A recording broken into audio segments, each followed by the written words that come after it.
एउटा सानो र माया लाग्दो खरायो जङ्गलमा एक्लै घुमिरहेको हुन्छ। घुम्दै घुम्दै ऊ मौरीको घारमा पुग्छ र मौरीलाई चलाउँदा ती मौरीहरूले सानो माया लाग्दो खरायोलाई लखेटेर टोकिरहेको हुन्छ।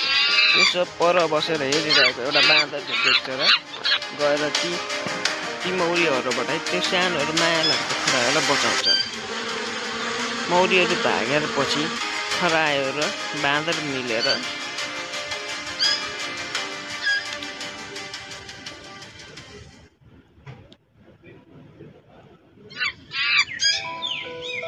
हाँसी खुसी रमाउँदै हिँडिरहेका हुन्छन्।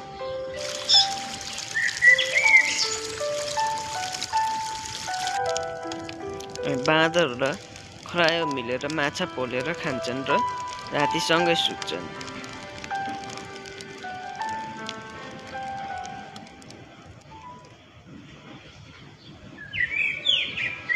बिहानी पख हुँदा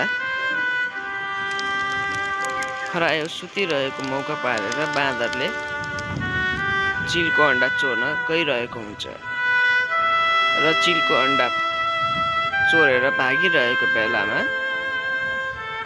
चिलले देख्छ र बाँदरलाई लखेट्छ।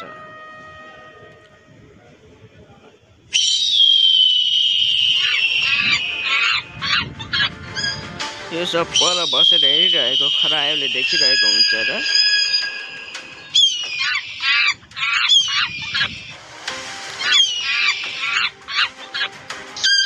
लौरोले चिललाई हानेर आफ्नो साथी बाँदरलाई बचाउँछ।